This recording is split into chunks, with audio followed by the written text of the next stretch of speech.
What's up guys, I'm Phoenix Master 1 and welcome to my builds guide and unit review of Rearmed Robin. She's the second rearmed unit that we have got in FE, and she's a really good unit who's both good as a near save and as a far save unit. So she's a colorless armored dragon this time, and she has Arcane Grima as her preferred weapon. Not exactly preferred because it can be inheritable to other dragons, but still it's a pretty solid weapon, and it does give her minus some special cooldown.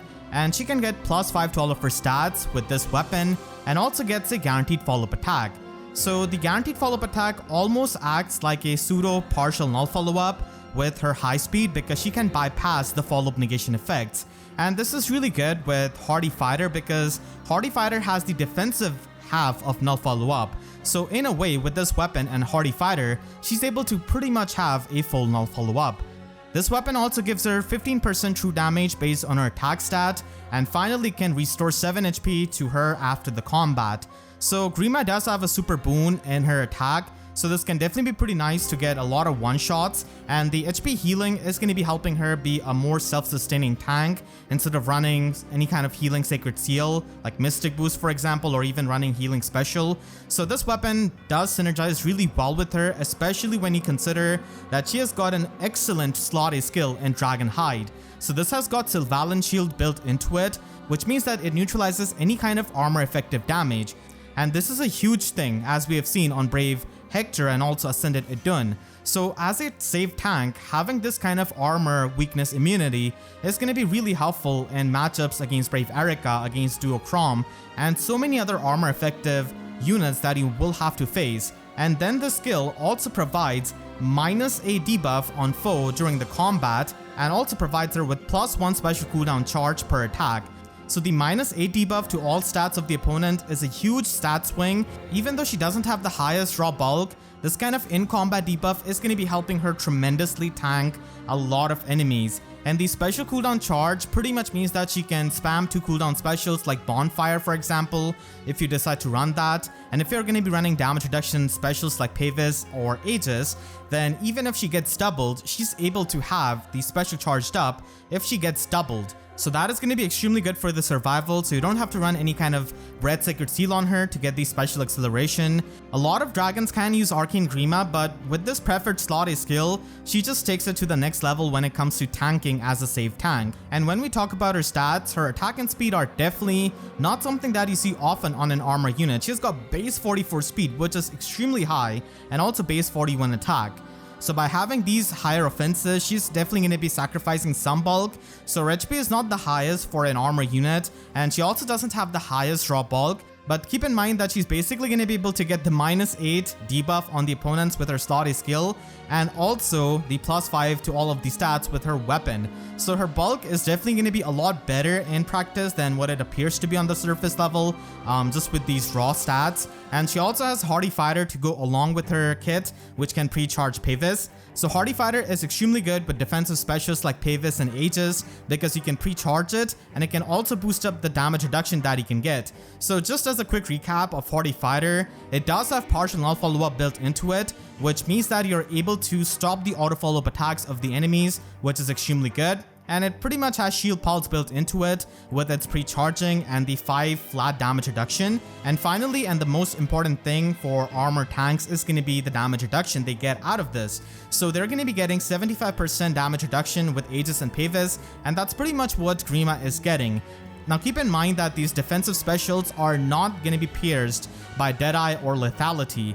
The only way you can pierce these specials is through Legendary Nana, and obviously she cannot do that in the range matchups. In the melee matchups, Legendary Nana is definitely going to be a threat, so it's going to be pretty hard to double her, especially when she can stop the auto follow-up attacks and is so naturally fast. She also has attack speed near save as a new skill, so this is basically the speed variant of the near save skill, which definitely helps in the speed stacking and can let her function as a really good near save tank. So the reason why Rearmed Grima is such a strong save tank and a top tier 1 at that is because of her speed and the things that she brings to the table with her slot A skill and her weapon.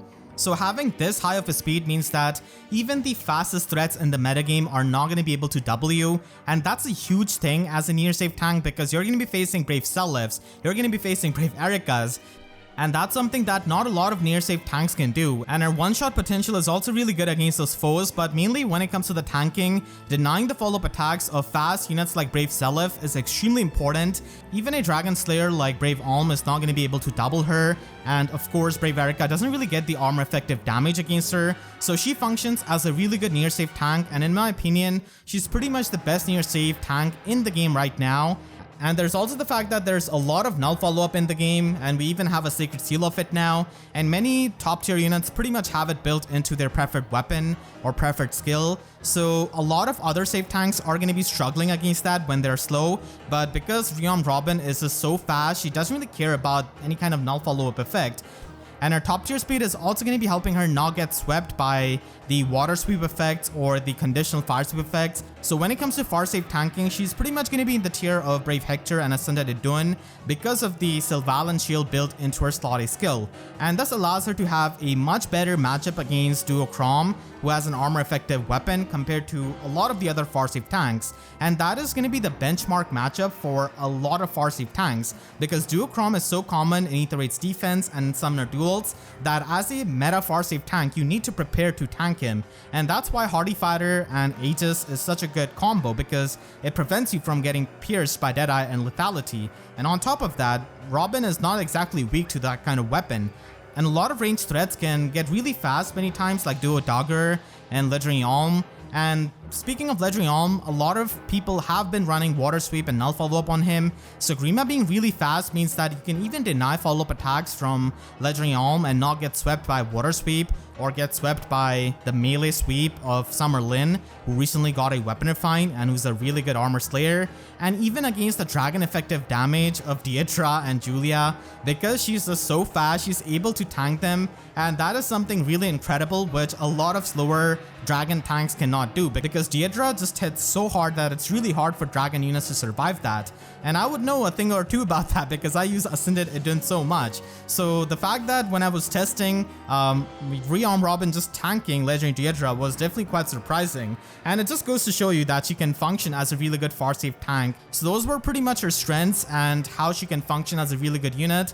But just because she's really good does not mean that she does not have weakness or she's going to be falling short in some matchups. So the biggest weakness of Rearmed Robin and fast safe tanks like her is going to be the brave damage or the brave attacks, because a lot of teams are going to be running Bridal Katria, and a lot of weapons are brave weapons. We have gotten a lot of them. So against them, she's going to be having a hard time, because while she can reduce the damage from their first hit with her damage reduction special, the second hit is going to be doing the full damage, and that is not good when her raw bulk is not really all that high. And because her raw bulk and especially visible resistance is not very high, she's also very susceptible to the AoE damage of meta threats like Duo Thor and Spring Sonia. So you always have to pretty much kind of position her in a way that you avoid their AoE damage. And sometimes it is going to be extremely hard to avoid the AoE damage, especially in the case of Spring Sonia, who's, teleporting all over the place, and she's one of the best units in Summoner Duels. Overall, I would say that Rearmed Robin is definitely a top tier safe tank when it comes to near safe tanking and also far safe tanking. Near safe tanking is definitely her best forte because she tanks a lot of the faster threats like no other safe tank, and it's a lot easier to function as a near safe tank than a far safe tank because the ranged threats are complete monsters nowadays. So yeah, she's in my opinion the best near safe tank because of the reasons I mentioned before. And when it comes to far safe tanking, she's still really good because of having the null armor weakness, which is going to be setting her apart from pretty much most of the armored tanks which are going to be susceptible to that. So having talked about Grima's potential, now let's talk about her fodder. So I've made a separate video that goes over the best users of Arcane Grima, so I'm not going to be repeating that, but I also want to update that you pretty much need Flame Tongue to inherit Arcane Grima with another premium skill. So you just need the non-plus version of Flame Tongue, and that could be found on 4-star Garen. So that is definitely going to be taking you some grails, and he has been given out a couple of times as a free copy, so you could definitely use him. But if you're a Garen enthusiast and if you've built him up, then yeah, Young TK is also an example because we did get her as a resplendent unit. So the people who with Fae Pass probably have a copy of her, so you could use her for Flame Tongue. And a lot of other 5-star log dragons also have Flame Tongue if they have a good preferred weapon. So you could inherit from that, but it's a lot easier to do that from Garen. So just something that you have to keep in mind if you're planning on using the skill duplication and you're pretty much planning to give her other skills like Distant Defense 4 so that you can pass off those skills along with Arcane Breath to other units. So just a heads up. And when it comes to attack speed near save, a lot of good users of it are going to be the faster armors like Black Knight, for example. So obviously they're not going to be able to get as fast as Grima, but this is definitely something you can do if you want to speed stack on them and if you want to use Savvy Fighter. So it just makes it better to use Savvy Fighter here to get the full null follow-up, and also it makes it easier to win the speed check. So that damage reduction is going to be helping you tank, and Fallen Tiki can definitely make use of Arcane Grima as a near save tank and let go of her Slothy skill and her preferred weapon. And she can even use Dragon's Wrath 4 if you don't want to use Savvy Fighter, and she can have a better one-shot potential because of the true damage that she can get. So you can definitely run Glimmer with this kind of invested Tiki. And Amelia is also one of those fast armors who's pretty much just missing an Arcane Axe at this point, which has like -1 special cooldown. So she's also a pretty good user of it. And you can also use attack speed near trace in Aether Raids defense to make your defense a lot more Gale Force proof, and also I guess hit and run proof. So Summer Edelgard is a pretty common unit that a lot of people will use along with Brave Seliph, Brave Erika, and a lot of other melee units which are really good for Aether Raids offense. So in the Dark Season we do have a good mythic like Medius, for example, and there is no Elamine, so you can easily run Bridal Catria teams. And when you have a low threat range team, you can easily run 2 safe tanks, one who's far save and one who's near save. And when it comes to save tanking, if you have a fast armor, then they can make use of this skill. So Manuela can definitely make use of the near save, and she can reach over 70 speed. And you can run Escutcheon with this if you think that, you know, someone is going to be able to double her, which is definitely possible in this day and age. 70 speed is not really the highest, I would say, and in light season it's pretty easy to speed stack. And there are definitely a lot of top tier threats with merges and support who can easily outspeed Manuela, so you can run Escutcheon in case she gets doubled so she can get the damage reduction on both of the hits of the opponents. But if you think that, you know, your near save tank is not going to be getting double that much, then you can definitely run Pavis for the better damage reduction on the first hit. And again, Fallen Tiki can definitely be used here as she's one of the faster dragons who can make use of this skill. And being a dragon unit, she's going to be another dragon on your team that can help Medius' slot B skill, so that is pretty good. And then Winter Hilda is also a pretty popular merge project option, and she could be used there with Springy Lance giving her more speed and Steady Posture giving her the guard effect. So when it comes to Aether Raids defense near saves, if you have got a fast armor, then they can definitely get a bit more speed out of this, which can definitely help your matchups, and it can also help you make use of Hardy Fighter and Savvy Fighter a bit better. Rearmed Grima already has pretty good base kit, so you can just refine her weapon for more speed and run a form Sacred Seal like attack speed form or even speed defense form.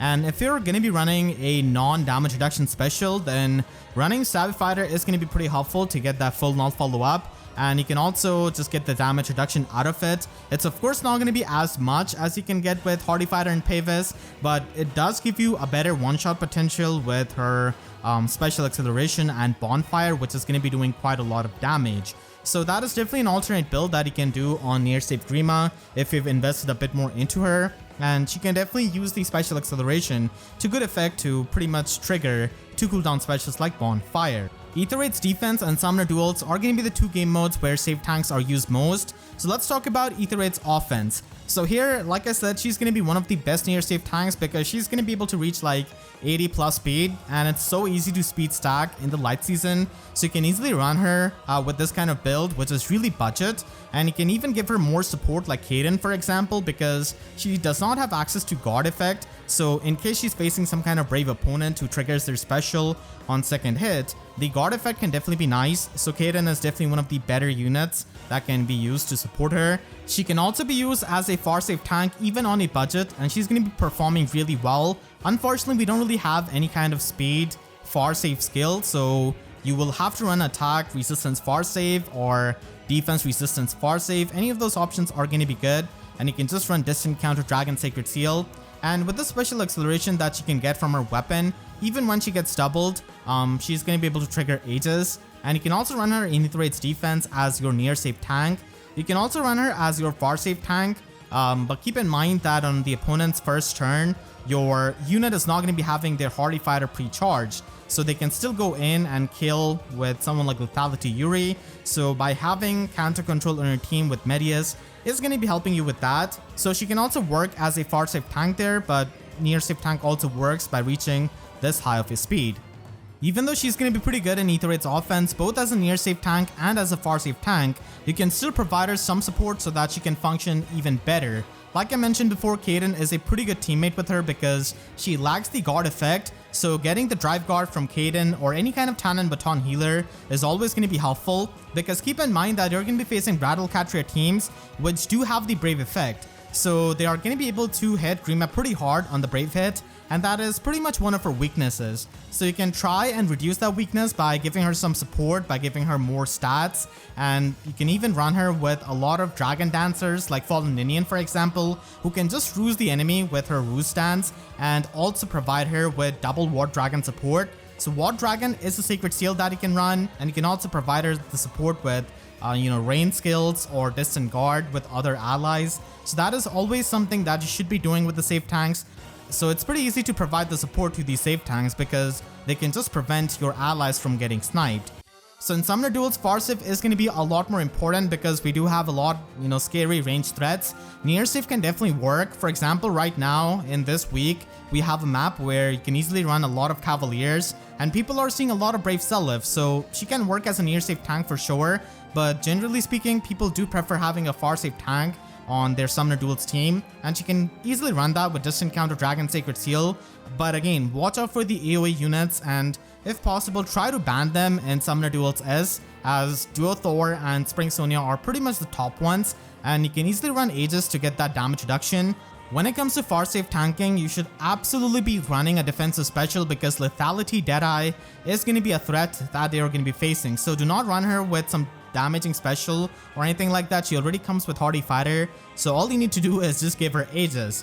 One thing with Rearmed Robin in Summoner Duels is that she is from Awakening, which makes her have really good synergy with Spring Sonia.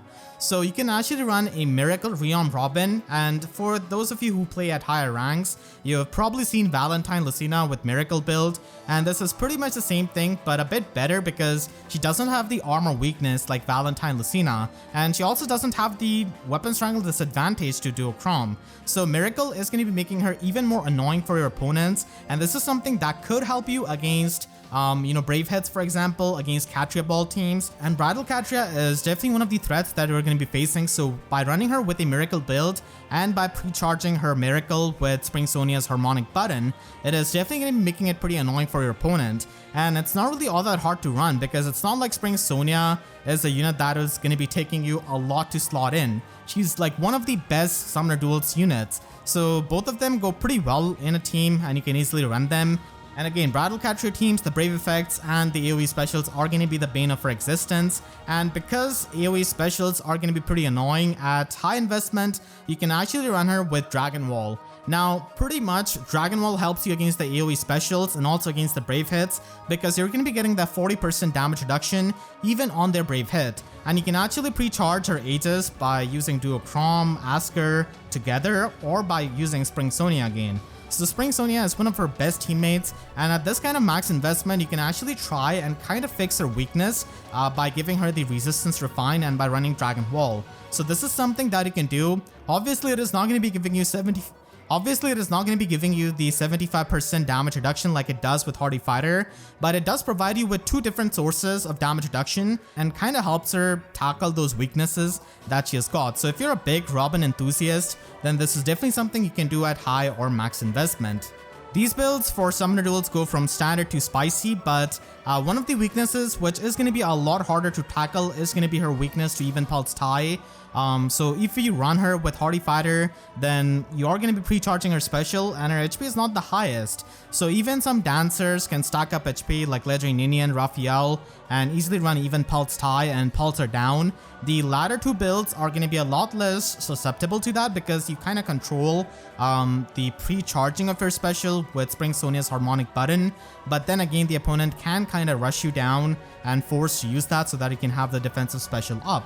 So even pelt style is also one of the things that you have to watch out for in Summoner Duels. And finally, if you do plus in Merger and if you want to use her in Arena, then definitely go for the attack super boon because she can hit 200 BST with that, but because Arcane Grima and the Arcane weapons don't score like legendary weapons, she's not able to reach her max scoring essentially like the other legendary weapon units can.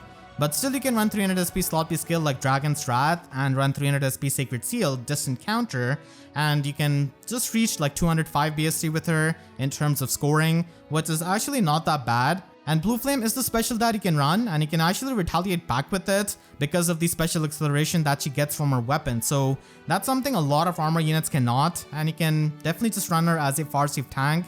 And she's going to be doing a fine job tanking a lot of the plus 10 duo daggers and plus 10 duo chroms. It's just that she's not going to be having as much bulk like she has with Hardy Fighter and Aegis, which cannot really be run in Arena for the max scoring, but her kill potential is definitely going to be there with Dragon's Wrath 4, providing that true damage and stacking up with Arcane Grima, and then Blue Flame can easily one-shot a lot of the threats. Make sure to share this video with your friends who are building her up, and if you enjoyed this video then make sure to leave a like and a comment as well. It helps me tremendously, and if you really enjoyed, you could always support me directly by using super thanks or by becoming a YouTube member down below. And for more FEH videos, make sure to subscribe and hit the notification bell because YouTube sub boxes are about as functional as Grima's armor weakness. So with that said, I'll see you guys next time. Thank you so much for watching and have a great day.